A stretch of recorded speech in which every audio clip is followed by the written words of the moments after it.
This is the Pharmaverse Podcast. I'm your host, Michael Pietrack, engaging leaders from the pharma universe. Hello and welcome to the Pharmaverse Podcast. I'm your host, Michael Pietrack. And if you're a leader or an aspiring leader in the pharmaceutical industry, you've come to the right place because we interview the brightest stars throughout the Pharmaverse. And today we certainly have someone that fits that description, Chris Witowski, who is the co-founder and CEO of Solera, an early-stage biotech in the neuroplastogen space. So, Chris Witowski, welcome to the Pharmaverse. Thanks for having me. Glad to be here. Yeah, I'm just very, very grateful. And Solera is a really interesting company, and it holds a lot of promise, and we could get into that. But you're the co-founder of the company. You know, tell us how that all came about. Yeah, so Solera was co-founded by myself and Dr. Jackie von Salm. We go back about, I think, close to 14 years now in some of our graduate studies during our PhD research. And we were in a natural products drug discovery lab. So if you don't know, and maybe your viewers don't, but about 70% of all FDA-approved drugs start out as a natural product, something that occurs naturally. And generally, they're produced for a purpose out in nature.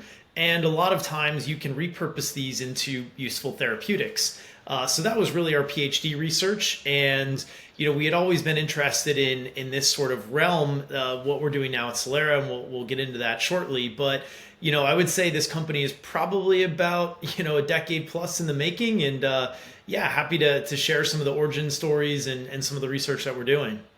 Yeah, I mean, I'm picturing two guys watching a football game and a drug commercial comes on and said, we should start a drug company.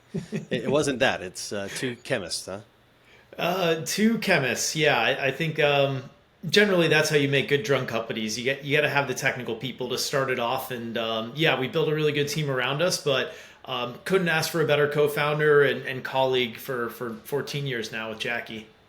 Yeah, I've watched some of her interviews that are on YouTube and so on. She seems like a really cool person to work with. And it seems like you guys are targeting these hard to treat neurological disorders, maybe things that have very like an unmet medical need. Tell us what you can about, what you're developing there. Yeah, so at Solera, we are a next generation neuroscience company. And really, I would say, the origins of what we're doing is based in natural products. So where we started was actually in psychedelics as a building block to create new drugs. And what we're doing is developing these neuroplastogens. So this is a new drug class that's building off of the knowledge and the mechanism of how psychedelics work. But what we're doing with these neuroplastogens is creating new drugs, small tweaks to known neuroplastogens or known psychedelics, and creating new drugs with fewer side effects. So really what we're doing is removing hallucinogenic effects or the psychedelic effects from these molecules and still retaining the benefits of how they work. So very rapid onset. I mean, most of these you're seeing within 24 hours, significant reductions in a number of psychiatric symptoms, depression, anxiety, some cognitive scores as well. And this is paralleling what you're seeing with psychedelics now in phase 2, phase 3 trials. So, very good clinical evidence.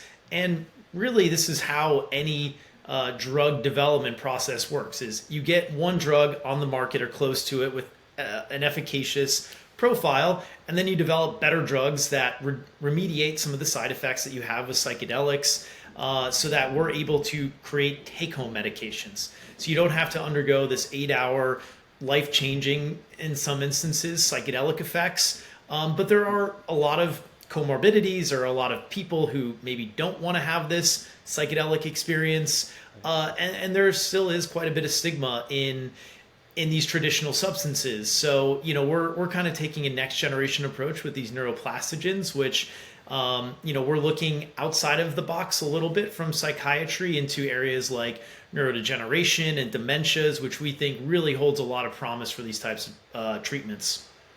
That makes sense. And I want to get into the whole psychedelic stigma that you brought up, but neuroplastogen, when you told me that term, I was like, yeah, neuroplastogen. I had no idea what it was. Maybe our listeners, it may be a new term to them. Can you just briefly describe what a neuroplastogen is?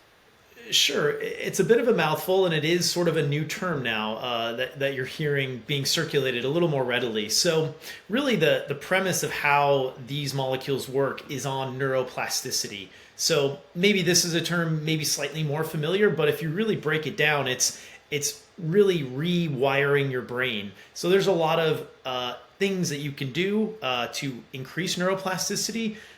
Probably the simplest are learning. As a young child or adolescent, your brain is highly neuroplastic. So you're learning new traits. You're kind of, hyper adaptive, if you will.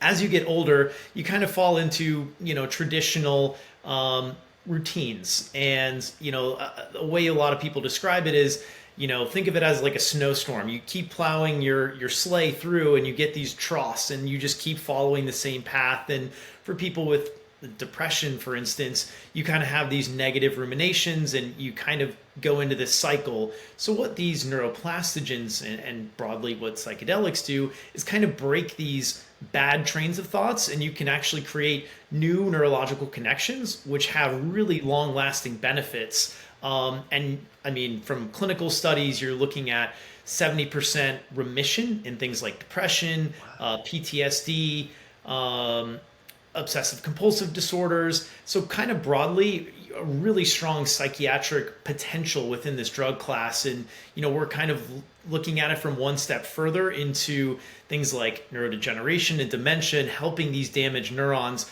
repair themselves, which ultimately holds a lot of promise for diseases that are neuronally focused. That's interesting. I mean, I hope this question isn't out of bounds or anything, but what about like just general anxiety for people? Yeah, and there are some studies now with these types of molecules, and again, you're seeing huge reductions in anxiety. I mean, there's a lot of so the DSM. This is how you diagnose people with neurological disorders, and I mean, there's a lot of overlap with them, and now that we have better treatments being developed, I think you're going to see a lot better outcomes for patients in the near future. And there really is a lot of promise. I mean, we use the tagline at Solera, a new era in mindful medicine. And really, that's not just us saying that. I mean, these are major pharmaceutical companies. These are people in these phase 2, phase 3 trials that have completely changed perspective on life. With 1 or 2 doses, they're in remission, years and years later. So, I mean, this is a new era for sure. That makes sense. And that kind of makes me think about the company name, Stilera. Is that ERA, is that what that's referring to as the new era? Yeah, of course. And I really give my co-founder, Jackie, all the credit for naming. She's really good at this. So, Sil, PSIL, similar to psilocybin, the naturally occurring molecule from mushrooms. Currently in phase 3 studies for depression. That's kind of our origin story. It is a natural product, and we've just made small changes to that structure and now created these new neuroplastogens, which it is the new era. Yeah, I got to tell you, the website is really cool, and I would recommend anybody to check it out, Solera.com. And there's this really cool image. I don't know who came up with it. It's like a tree. And then there's like a brain on top of the tree, and it's blossoming with all different kinds of stuff. Whose idea was that? Well, I got to give that to Katie. She's our chief of staff and does a lot of things at the company, including some of the marketing and branding aspects. Very cool. And it's obviously true to who we are as natural products focus, and that's our building block. And of course, the brain is our major focus. So it kind of combines the two things that we are into one beautiful image. All right. Nice job. You said Katie, right? Nice job, Katie. Katie, yeah. So you talked a little bit about the stigma. You alluded to it at least. And I know that you started off working at a cannabinoid, with cannabinoid therapies, and then this psychedelic medicines industry. Is there still a stigma? Is it lessening in any way? Talk to us about that. Yes to both, really. I mean, both of these classes of drugs in 1971, the Controlled Substances Act came out and effectively banned research. It put them into Schedule 1 categories, which are the most stringent for doing research. And, it basically says these molecules have no medical value. Well, about 10 years later, THC, the active ingredient from cannabis, became an approved drug. Furthermore, CBD, another compound from cannabis, became an approved drug. So really, it is a bit of a shifting tide for these types of molecules. Similarly with psychedelics, things like psilocybin, MDMA, which is under review right now by the FDA for approval for PTSD. Clearly, these molecules have medical value, and it takes time. It takes sometimes generations for some of these ideas to be refreshed, and I think we're kind of now at that stage where it's starting to happen. I would say kind of more broadly in our conversations with large biotech and pharmaceutical companies, a lot of that stigma is still fairly prominent. That's why we're doing this neuroplastogen research is how can we make these more accessible to more people, that you don't have to have two clinicians supervise you for 8 hours during a psychedelic therapy session. You don't have to have 100+ therapy hours alongside of the drug treatment, which just adds a lot of extra baggage and frankly cost that flows down to the patient. And if we can find a way to reduce some of these side effects to create a traditional drug that you take home that has fewer side effects, ultimately we believe those will be the best in class drugs, and likely, where I think where the industry is going in general. But of course you can't do that without any of the research being done over the last 50 years. And certainly we're very thankful for, all the research that's being done to frankly break some of these stigmatization that I think is unfounded. So it's an exciting time to be a researcher, because for a long time this has kind of been just this black box, and now we have much better tools to figure out how they work, and ultimately once we know how they work, we can develop better ways to make them work. Yeah, so I could totally see why you're saying this is a new era in that regard. And with that in mind, you said something that really stuck with me in our pre-show discussion. You said something to the effect that oncology has had its glory days, but there's this renaissance going on in neurology right now. Can you expand on that thought for us? Yeah, so really the 1980s was sort of, in some ways, we'll call it the golden era of neuroscience and psychiatry. You had the advent or the approval of SSRIs and antidepressants, and Prozac was a huge selling drug, and they developed, I don't know, 20 plus similar drugs to Prozac, and these SSRIs, SNRIs, all working on kind of the general serotonin mechanism. And, for the most part, these became big selling drugs, and research and pharmaceutical companies kind of said, okay, we did it. We've alleviated depression. Unfortunately, that isn't the case. And you can kind of see this wave of, 1980s neurology on the downtrot, and then kind of oncology really took off for the last, 30, 40 years. And what we're seeing now is, number one, we know the pitfalls of SSRIs. It takes about 4 to 6 weeks for these molecules to even begin having an efficacious benefit in patients. And even then, about 30 to 40% of patients don't benefit at all. And now you have a growing treatment-resistant population of millions of people. And frankly, what we're seeing currently with psychedelics, I mentioned some of the late-stage trials, pivotal trials going on, FDA decisions on these molecules. I mean, it is going to change everything we know about neuroscience, how we treat these types of diseases, because a single dose within 24 hours, most patients, we're talking 60, 70% are now in remission. And incredible. Yeah, it's just a new therapeutic option that really has been underexplored because of regulatory reasons for the most part.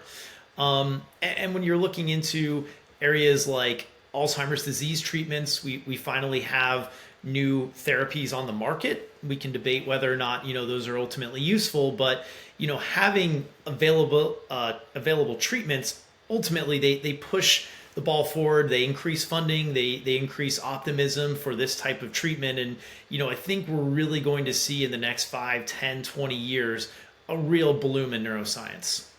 Good, good. And that's sort of a nice segue into talking about the disease that you guys are targeting, specifically frontotemporal dementia. Am I saying that right? That's correct. We can say FTD. Why'd you choose that as a specific target? Yeah, a lot of reasons. Number one, there are no available treatments for frontotemporal dementia.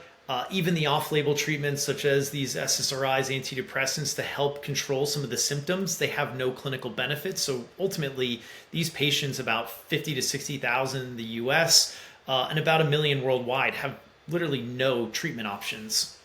And when you look at how our drug works, SIL-006, our lead drug, it works in the area of the brain. So frontotemporal dementia, we're talking about the prefrontal cortex, the emotion center of the brain, the cognitive center of the brain.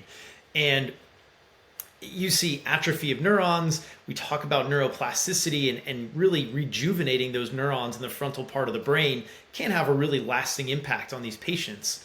You also see with FTD very strong psychiatric issues, personality changes, violent outbursts, depression, apathy. I mean, if you can imagine getting a terminal illness and saying, well, there's really nothing we can do for you, and over the next 5 to 10 years, you're going to just go downhill, and we're sorry.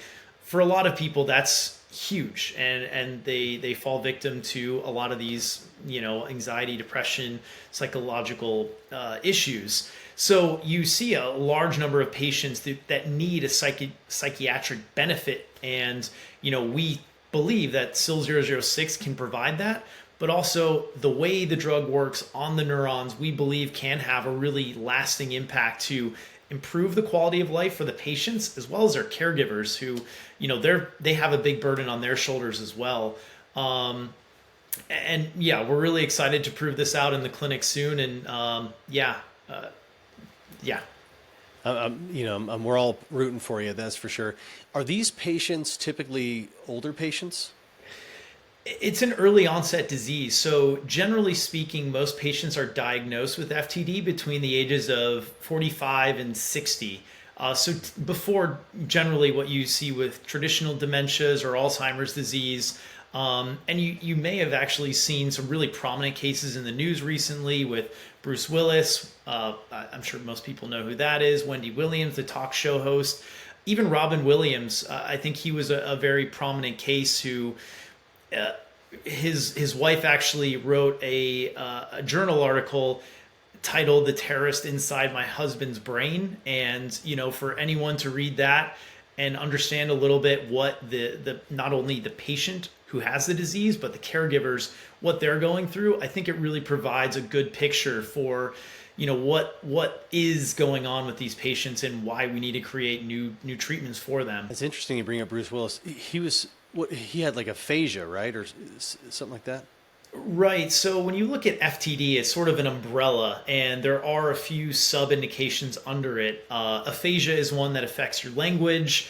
And there are others, and really I mentioned some of these psychiatric symptoms. So there is a large portion of these FTD patients have what's called the behavioral variant, or BVFTD. And that's about 50% of all patients have these really severe psychiatric issues. There's also others as well. It is an orphan disease, so we're still kind of in the discovery phase in some ways, and really understanding better the genetics behind it and how to diagnose patients. And there really are a lot of exciting new developments here for FTD. So let's go into the future now. I know we're starting this new era. You guys are on the forefront of it there at Solera, and other companies are too. Fast forward now 20 years. What does psychedelic medicine look like in that scenario? I think we're going to see a lot of advancement. As I mentioned, the FDA is making a ruling soon on one psychedelic medicine. I think in the next 5 years, you're going to see several on the market. Our type of research into these neuroplastogens, creating new drugs, those do take a little bit longer in terms of the development, going through the safety of new molecules. But within the next 10 years, we fully expect to have several of those on the market, and next generation therapies are going to only build upon the knowledge base that we have today. So again, we're in maybe inning number 2, if you want to use a baseball reference, but really exciting times ahead. You're talking to the right guy with baseball analogies. But, the Pharmaverse podcast is a leadership podcast. So I really want to get into your leadership experience. Now, prior to Solera, you were with AltMed, leading a team of like 100 people. What was it like to lead such a large team? What are some best practices? Yeah, so at AltMed, it was founded by a former MedImmune executive to be a premier medical cannabis company, and I was brought in as the chief scientific officer to develop new drugs for patients and new alternative methods to deliver cannabinoids, which obviously have therapeutic value. My role as CSO, it encompassed R&D, product development, analytical testing in-house, manufacturing, and over across multiple organizations and facilities that we had. It was certainly a good number of people under my purview. And like you said, about 100 or so people on the manufacturing side. That's where a majority of those people were. And, ultimately you have to find what motivates people on their day to day. And on the manufacturing side, honestly, you had a lot of blue collar workers. On the research side, you had, white collar, PhD, master's trained people that obviously there's different incentives, there's different vernaculars, there's different personality types. So, from a management perspective, obviously I did some of that in graduate school and, some various roles that I had there. But yeah, it was a good learning experience. And certainly, I think you just have to find what motivates people and honestly just be a good person. Listen and do the best you can to help anyone on a day-to-day basis. Because one thing I will say is no day is the same at AltMed. It was a changing regulatory scene. New products were developed, new manufacturing protocols. So it was definitely a very dynamic industry, which I really enjoyed. And, getting to speak with patients directly and developing sort of the product development it really helped me a lot grow as a person and help me go into Solera and give me the confidence to be a co-founder myself. Yeah, I got to think that really prepares you to be a CEO, because as a CEO, you have to talk to the blue collar person that's doing this for the company, you have to talk to the PhD scientist that's developing this and everything in between. And you have to tap into what motivates them. That seems to be the major nugget. Yeah, and marketing, I was a part of those discussion, product rollouts, capital raising, being in the investor meetings. It was a 101 crash course in how to start your own business. And greatly thankful for the people at AltMed who are still there and who are a part of it. So let's move on to career development. Because many of the leaders that I've interviewed since starting this podcast, they always look back to some sort of pivot point, a big decision that they made or a risk that they took that really catapulted their career. Is there any that point in time like that for you? I can think of a couple. I know we don't have a ton of time. So, number one, I think, was going into the cannabis industry. Coming out of graduate school with my PhD, this is back in the kind of early 2010s where it wasn't as prominent as it is today, let's say. And I was worried about how that would affect my CV, my career potential. But it was such a good learning experience in so many ways. And I directly had an impact on a lot of people's lives with these types of things. So I would say, obviously, as a stepping stone into what we're doing at Solera, that was a catalyst there. And kind of building off that, I think deciding to leave AltMed and start Solera was another big stepping stone, kind of into the unknown as you have to do when you start a company on your own or with a co-founder. So, both of those, if I were given that choice 100 times over, I would make the same ones. And really excited to be a researcher in this new era of mindful medicine. And, I think these molecules have so much promise to help a lot of people. And to be where I am today, it's taken a lot of help along the way from other people. So I'm not going to take credit fully myself, but man, I'm blessed to be where I am for sure. That's awesome. And, you know, many in our audience have never worked at like a true startup. And I saw a recent post of yours that I really got a good kick out of it. You were, I think, fixing the siding on your house, and you were talking about how being in a startup really transcends work, and it gives you life lessons even. Can you talk a little bit about that? Yeah, I mean, one of the things that I commonly say is I think scientists really do make great founders. I mean, there's a lot of lessons that you take. I mean, at a startup, what everyone says is you kind of have to fail in order to grow. As a scientist, most of the experiments you do don't work out the way you want. So you observe, you adapt, and you create better processes in order to make it a successful outcome, whether it be in the lab, on a corporate level with companies. So yeah, I think my experience as a scientist really helped me personally grow into where I am today. And, you know, from the siding project, you know, I think it's also, you can have your best laid plans. You can put a pro forma spreadsheet together. This is the budget. And then, you know, day one, you know, day 60, you're like, well, that we got to go back to the drawing board. And, you know, I love these DIY projects. And I think it in a lot of ways, it dovetails what you do at a startup. This episode is brought to you by K. Bassman International, the leader in pharma and biotech recruiting. When pharma executives need to make critical hires, they go to the experts at K. Bassman, pharma's one-source staffing solution. Visit kbic.com. Now back to the episode. I want to circle back to Solera for a second because you said something earlier that I meant to expand upon about that they are taking the drug at home versus being monitored. I got to think that's what the entire industry really wants for cost and everything else. Can you speak a little bit about that? Yeah, honestly, it was one of our founding principles at Solera is how do we do things better than what we currently already have? I mean, we knew molecules like psilocybin, they were already in clinical trials, they were showing good efficacy. You know, we knew we weren't going to be able to create a new psilocybin delivery method. So we kind of took the idea of, to use another sport analogy, is go to where the puck is going, not where it is currently. And, you know, we kind of saw some of these potential issues with having to supervise these patients. And ultimately, we thought an at-home delivery or care model, which most prescription medications are at home, it fits into the existing system of payers for insurance, which ultimately, I mean, that's how patients access medicine. I mean, if you're having to pay a lot of money out of pocket for a medication, which I think that's the way, at least initially, these psychedelic rollouts will go, I think it's really going to hurt access for patients, which ultimately, you know, that's who needs the drug. That's how you make money. And,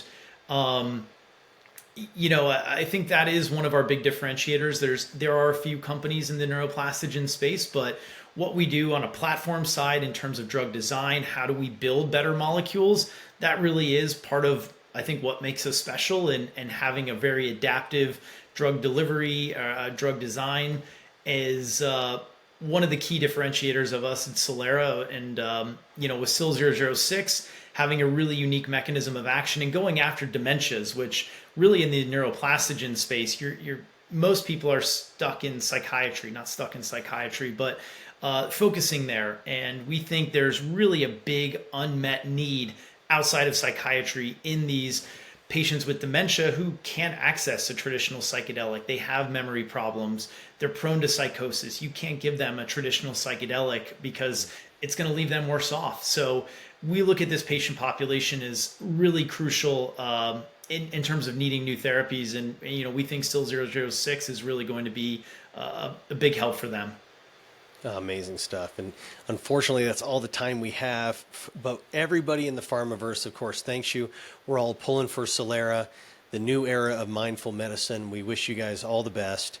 And thank you so much for your time and your insights. Thank you as well, Michael. Appreciate it. Well, that wraps up another episode of the Pharmaverse. We have many more great guests lined up for you. So follow the podcast so you don't miss a single one. Thanks for listening. And again, Chris, thanks for joining us. Thank you. Thanks for joining us on the Pharmaverse Podcast. Make sure you subscribe below so you don't miss any leadership insights. Like and comment. I would love to hear from you. We'll see you on the next episode of Pharmaverse.